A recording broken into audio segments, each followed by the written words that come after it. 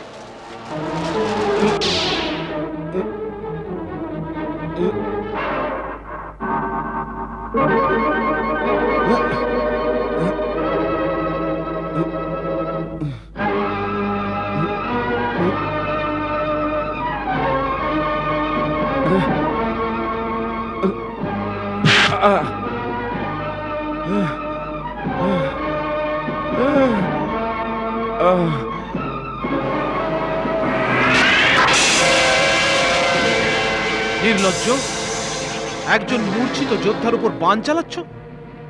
তোমার তো যুদ্ধের প্রাথমিক নিয়মই জানা নেই। তোমাকে রণভূমিতে কে পাঠিয়েছে? যাও, যুদ্ধের প্রাথমিক শিক্ষা নিয়ে এসো। যে রণভূমিতে এসে গেছে সে সবসময় যুদ্ধ করার যোগ্য হয়। রাক্ষস বীরদের এটাই ধর্ম। আমি এই মানবিক ভাবনার দুর্বলতায় ভুগি না। যুদ্ধের একটাই লক্ষ্য, জয়, তা যে প্রকারেই হোক। তুমি ঠিকই বলেছ। নিয়ম, নীতি, ধর্ম, এইসব কথার তোমার মতো লম্পট দুরাচারীর কি সম্পর্ক?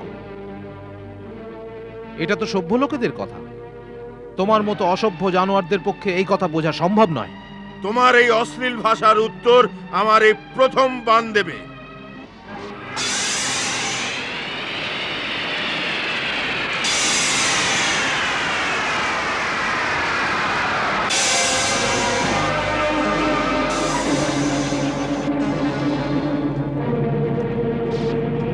তোমার মতো পাপী আর দুরাচারী যখন নিরুত্তর হয়ে যায় তখন কেবল অস্ত্রেরই সাহায্য নেয়। তোমার মতো লোকের জন্য আমাদেরও অস্ত্র ওঠাতে হয়, কেননা তুমি বিবেক, ধর্ম আর নীতির ভাষা কখনো বুঝতে পারবে না। এই পাণ্ডিত্যের কথা কোনো ঋষি মুনিকে গিয়ে শোনাও। রণভূমিতে এসেছো, কথা বলো অস্ত্রের ঝংকার দিয়ে। অস্ত্রই প্রশ্ন করবে আর অস্ত্রই তার উত্তর দেবে, এটাই নিয়ম এখানকার।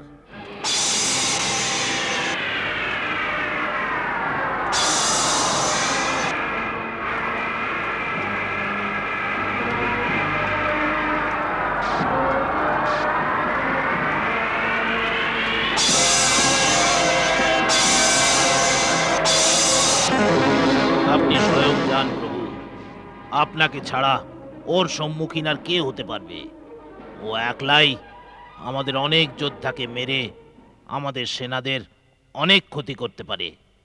যুদ্ধের প্রথম দিনেই যদি শত্রুর প্রভাব এইভাবে বেড়ে যায় তবে সেনাদের মনোবল চূর্ণ হয়ে যাবে।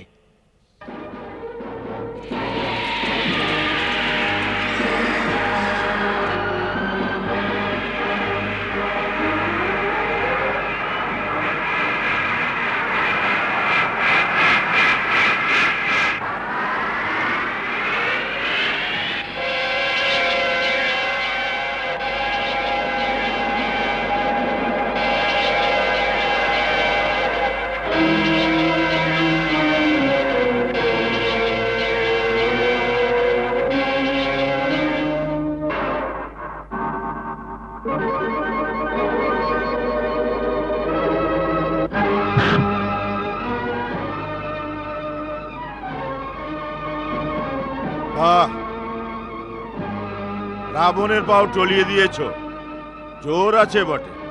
আমাকেও একটা সুযোগ দাও।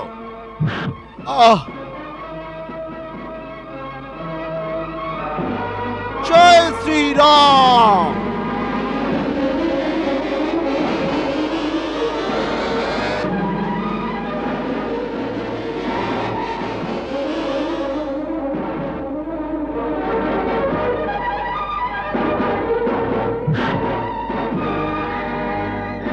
বা লঙ্কেশ বা। জয় শ্রীরাম। ভগবান শিবের ত্রিশূলের মতো শক্তিশালী বায়ুপুত্র হনুমানের প্রহার তুমি সহ্য করে নিয়েছো। তুমি পরম শক্তিশালী। কিন্তু দুঃখের কথা এটাই যে এই শক্তির প্রয়োগ তুমি অধর্মের কাজে ব্যবহার করে এই দুর্দশায় পৌঁছে গেছো। দুর্দশা? কার দুর্দশা? আমার না তোমার? তোমার।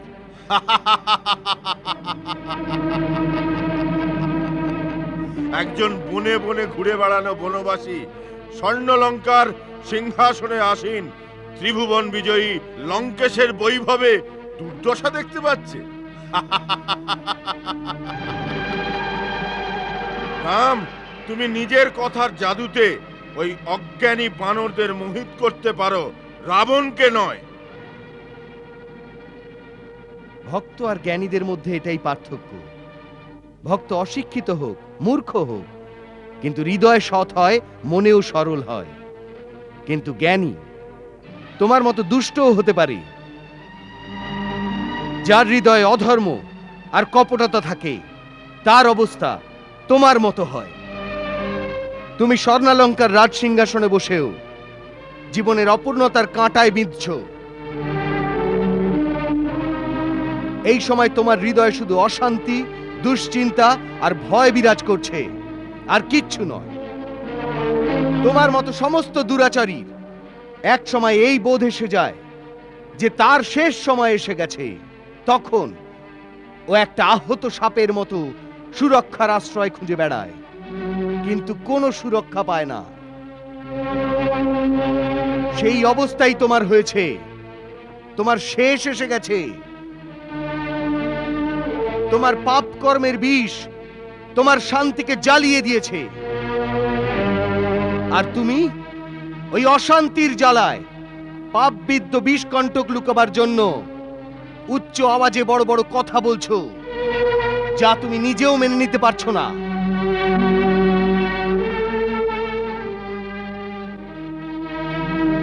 রাবণ, এই অবস্থার নাম দুর্দশা।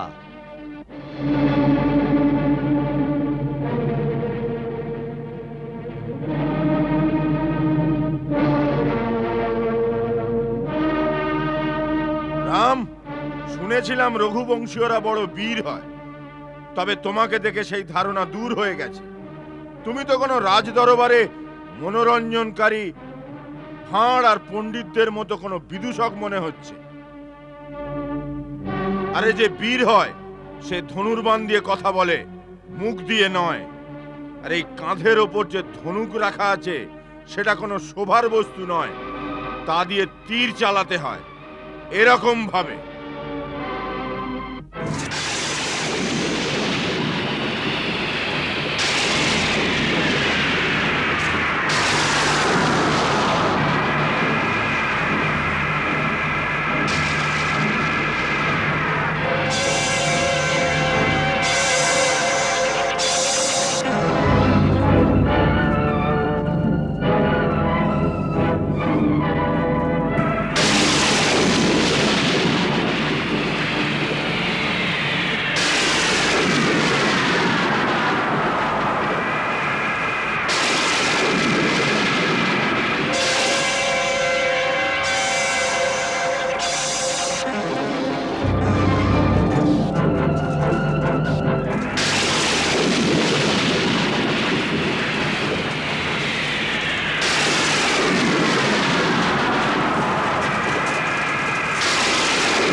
রাবণ, কেবল পাশবিক বল আর অস্ত্রশস্ত্রের সংখ্যা দ্বারা যুদ্ধ জেতা যায় না। যুদ্ধ জেতার জন্য ধর্ম আর আধ্যাত্মিক শক্তি পরম আবশ্যক। তুমি লক্ষণকে বলেছিলে তোমার যুদ্ধে নীতি আর ধর্মের স্থান নেই। আমাদের এখানে যুদ্ধেরও ধর্ম রয়েছে। আমি অস্ত্রহীন আর আহত শত্রুর উপর কখনো বাণ ব্যবহার করি না। এইটাই রঘুবংশীয়দের বীরত্ব। লঙ্কা নরেশ, তুমি এই সময় অস্ত্রহীন, সুরক্ষাহীন আর অপমানিত অবস্থায় শুধু শত্রুদের দয়ার কারণে জীবিত আছো। এরই নাম হলো দুর্দশা। করেন নিজে দশ শিশিকে কেবল অস্ত্রবিহীন, মান সম্মান অহং সবই কেড়ে নেন রঘুবীর। এখন যাও, কাল আবার অস্ত্র নিয়ে এসো।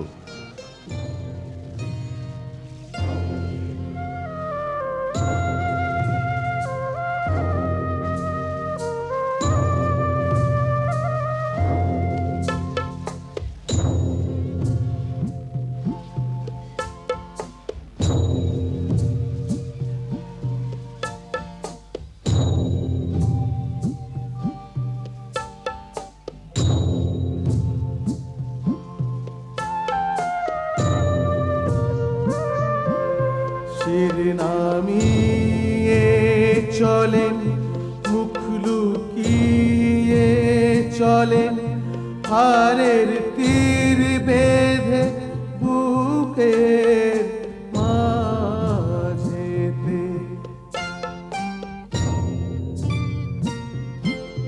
ভেঙে গেছে দর্পণ অহংকারে, হারের দহন জ্বালায় ছটপটায় সে।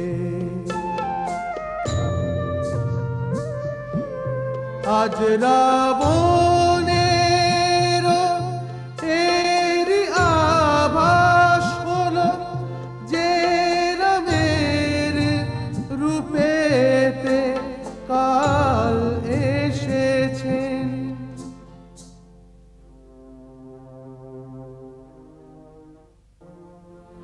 কালের থেকে কে রক্ষা করবে যখন স্বয়ং কালই বিনাশের তরে এসেছে।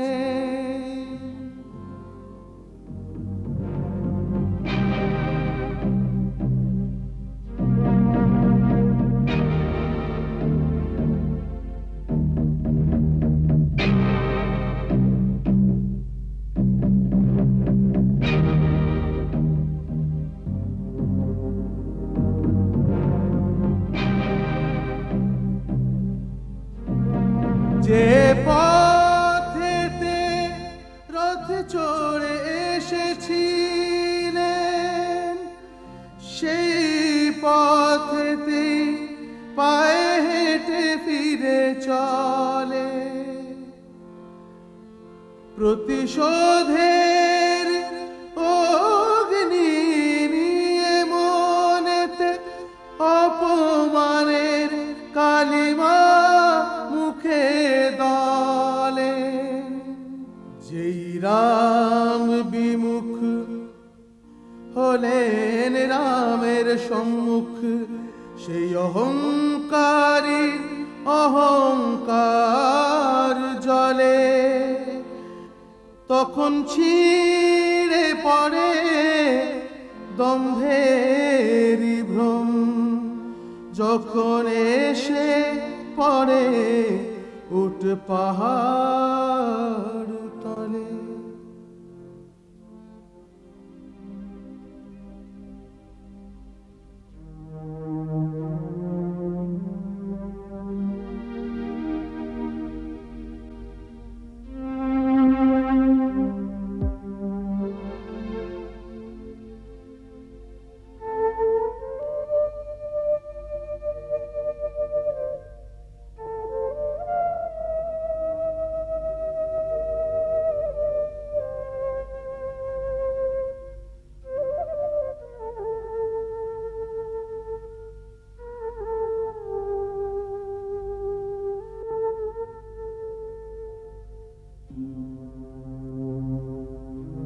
প্রণাম দামশাই। চিরজীবী হও, যশস্বী হও। কি হয়েছে তা তো? তোমার গাত্র শিথিল হয়ে পড়েছে, তোমার মুখমণ্ডল চিন্তার মেঘে ছেয়ে আছে, তোমার বিশাল চোখে নিরাশার ছায়া লক্ষ্য করা যাচ্ছে। দাদামশাই, আপনি আমায় ব্যঙ্গ করতে এসেছেন, উপহাস করতে এসেছেন? এটা কি কথা বলছো লঙ্কেশ? তাহলে আবার সেই কথা বলতে এসেছেন যে সীতাকে নিয়ে রামের চরণে নত হও? না, এখন ওই কথা বলার সময় নয়। হ্যাঁ বৎস, যুদ্ধকে থামানোর জন্য আমার সেই পরামর্শ ওই সময় ঠিক ছিল, কিন্তু এখন যুদ্ধ আরম্ভ হয়ে গেছে। এখন আমি তোমাকে এরকম কোনো কথা বলবো না যাতে লঙ্কেশের যশে কালিমা লাগে। এখন শূরবীরের মতো লড়তে হবে। হয় সীতাকে লঙ্কার মহারানী করে নাও, নয় শূরবীরের মতো আপন মস্তক রণচণ্ডীর চরণে নত করে দাও। শূরবীরের মতো মরণ হওয়াও পুরুষত্বেরই লক্ষণ। তুমি আমার সন্তান তুল্য, আমার কোলে তুমি খেলা করেছ। সর্বদা তোমার উন্নতি, সমৃদ্ধি আর কীর্তির শুভকামনা করেছি। তুমি এই পৃথিবীতে অসুরদের শিরোমণি।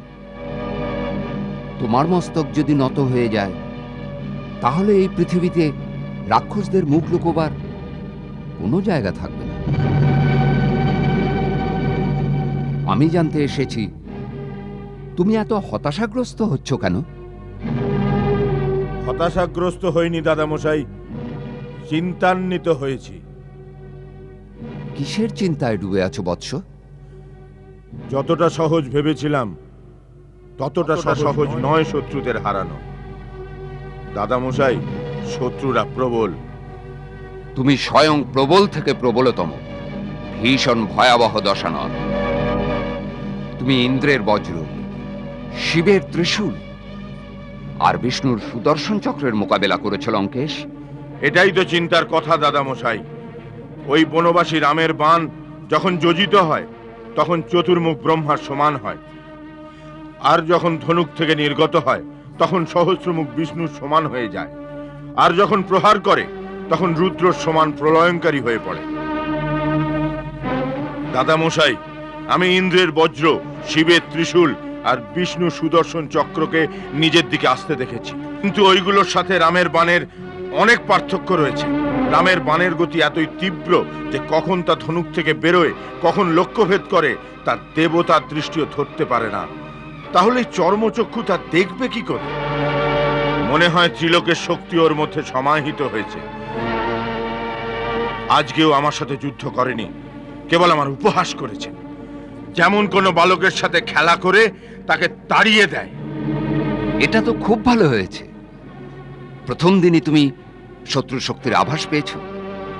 তা তো প্রথম বিজয়কে শেষ বিজয় ভেবো না, আর পরাজয়ের প্রথম ধাক্কাকে শেষ অবধি পরাজয় মনে করো না। শত্রুর সমান শক্তি সঞ্চয় করে যুদ্ধ করো। এই জন্যই তো আমি 8 দিকে রাক্ষসদের একত্রিত করার জন্য দূত পাঠিয়ে দিয়েছি। আর অন্য কোথাও দূত পাঠাবার প্রয়োজন কি? যখন পরম শক্তিশালী তোমার ভাই কুম্ভকর্ণ তোমার ঘরেই শুয়ে রয়েছে, এটাই সুযোগ, ওকে জাগাও। বানর সেনাদের জন্য ও একলাই যথেষ্ট, জাগাও ওকে। আশ্চর্যের কথা, আজ অবধি এই কথা আমার মনেও আসেনি কেন? দাদা মশাই, আপনি আমার সমস্যার সমাধান করে দিয়েছেন। নায়ক বিরূপাক্ষ, যাও কুম্ভকর্ণের শয়নকক্ষে যাও, ওকে জাগাও আর ওকে লঙ্কেশ্বরের সংবাদ শোনাও। আজ কুম্ভকর্ণকে লঙ্কার প্রয়োজন হয়ে পড়েছে, যাও। যথাজ্ঞা মহারাজ।